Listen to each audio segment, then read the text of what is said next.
Hey there, welcome back to another video. This time around, it is yet another vlog, and I'm going to try to make this one as short as I possibly can. I'm going to focus mostly on the gifts that were sent to me by Jonathan for my birthday, and my thoughts on the questions that are featured in the letter that he also sent me, and providing a bit of a channel update for you all in terms of what I have planned or what I'm thinking about doing next. Now, before I even get started, though, I want to thank everybody for their birthday wishes. It means a lot to me. I thought everyone who wished me a happy birthday and said a lot of kind things and were even generous enough to donate to my PayPal or um, make super chats and send them to me. I'm very humbled by that, and I appreciate it immensely. So thank you so much. And let's just get started with the handful of stuff that Jonathan sent me. Now, I do have a lot more titles to show in an upcoming episode of Physical Media Madness, but I'm going to wait to show those when I decide to sit down and record that video. Um, so here we are. I'm going to start with the 4K of Dragon Slayer. This was actually this is on my Amazon wish list because I'm in an 80s fantasy kick right now, and I only had the film on. I think it was DVD. I don't think I ever had it on Blu-ray.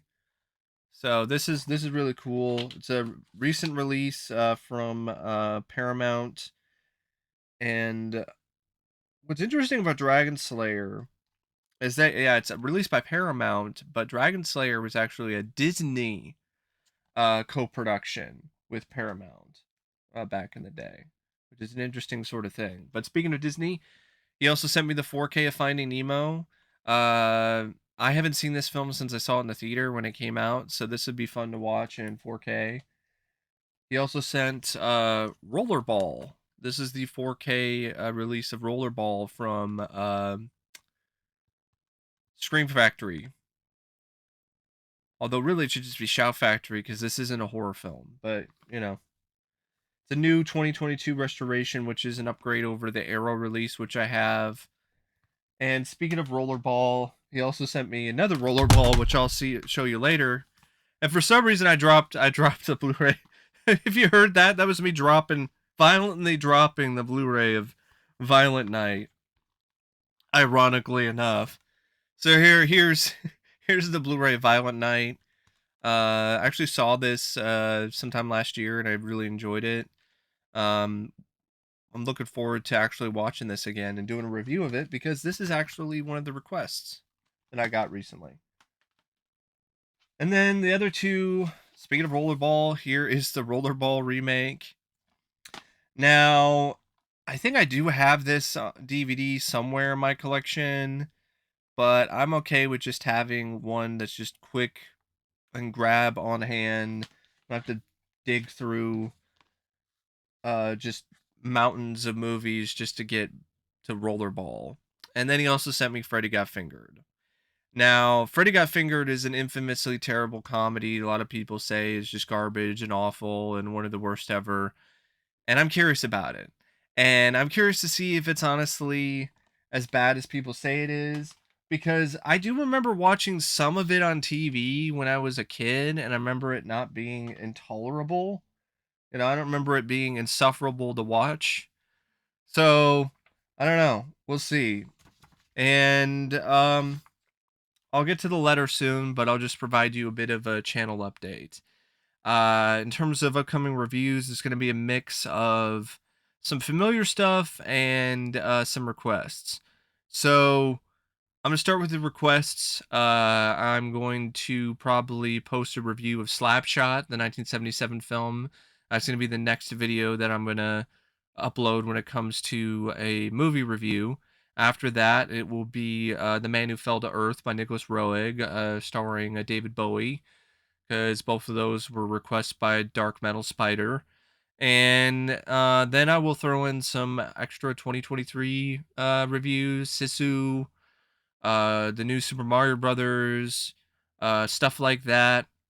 I'm gonna do a new episode of Physical Media Madness for the month of May. I'm gonna do a new episode of Talking Cinema and some other random sort of stuff. Gonna do some more fantasy films. Do some more animated movies like The Black Cauldron and The Secret of Nim.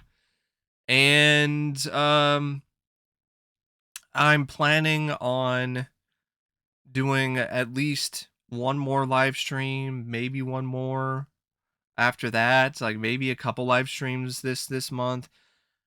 Might have a special guest, might not. One of them is going to be me discussing my picks for the best and worst films of 2022 because I decided to just do that as a live stream because it gives me a good topic to work from for the live stream and get you all involved, get you guys and gals involved with it because I know that there actually are some gals who actually watch these videos.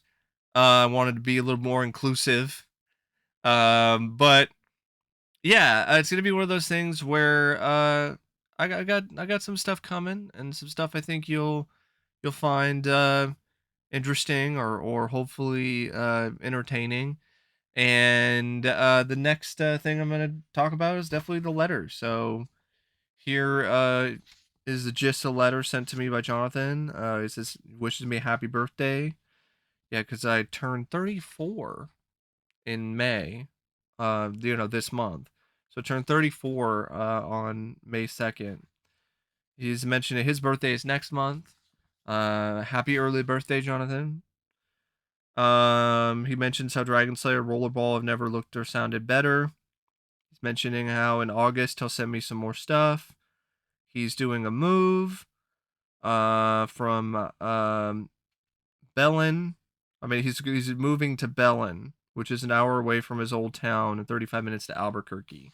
So he's moving from I think he was living in New Mexico somewhere. And so he's moving from New Mexico to Bellin. And I wish Jonathan luck. I wish you luck when it comes to the move. I hope everything goes well. So Jonathan also mentions here Renfield and how it didn't do well in theaters, and he thought it was a shame.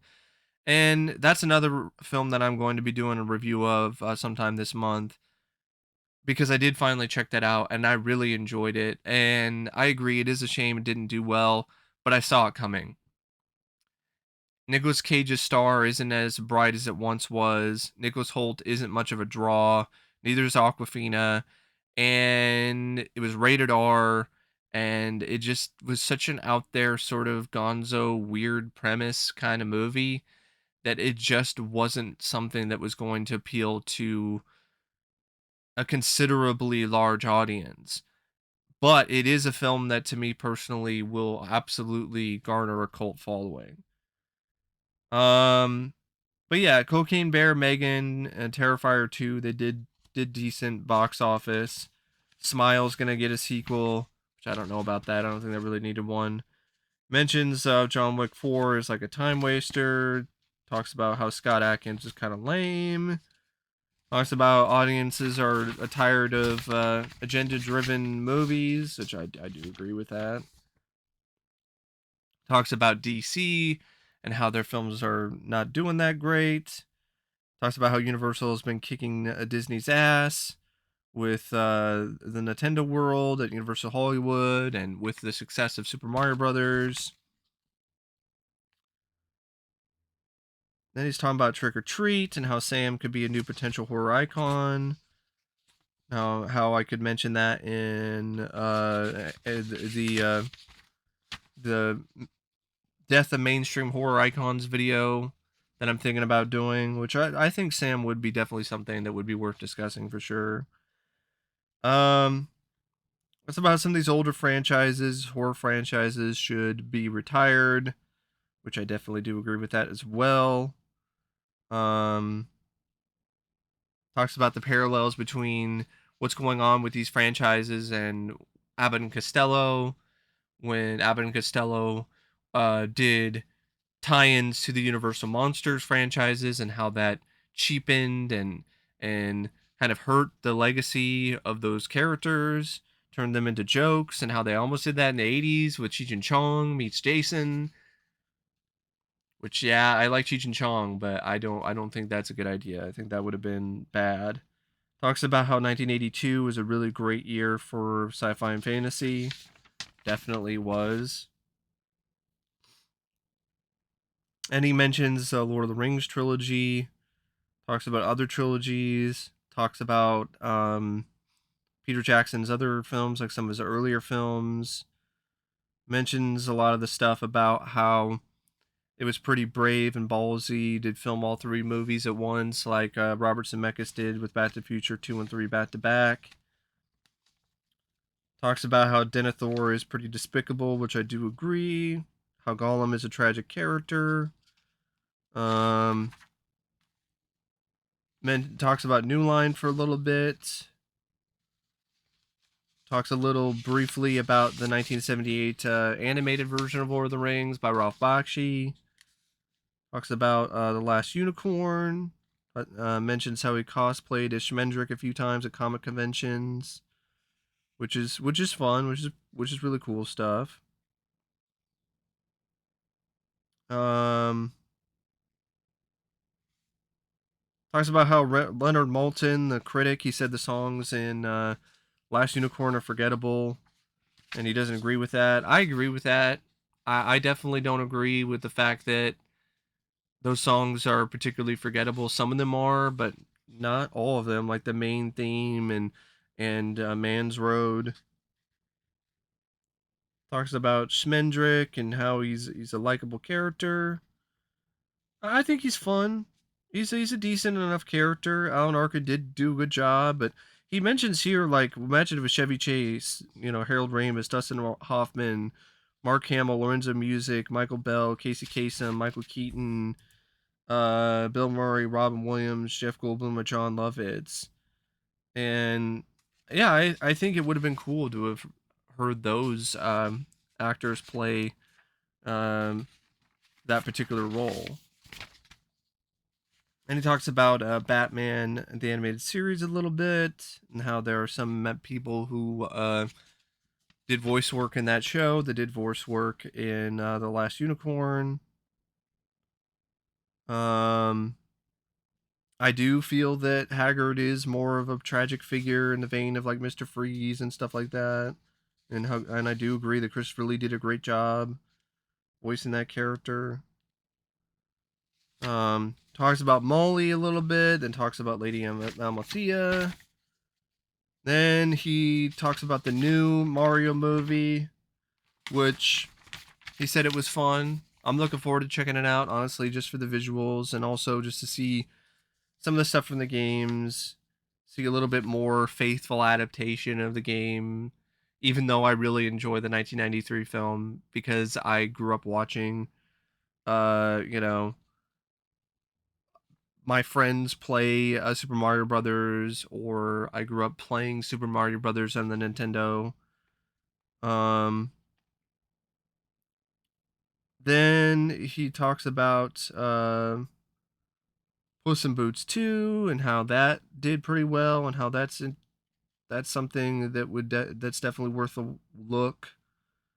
Talks about the animated Lord of the Rings movies a little bit more. Then he asks about some star ratings about some other films, which I'll get to, and I'll send you an email with my star ratings for those films pretty soon. But anyway, yeah, that's pretty much all that I got for this vlog. Once again, huge shout out goes to Jonathan for sending me these gifts like Dragon Slayer in 4K. And yeah, until the next video, I'll see you later.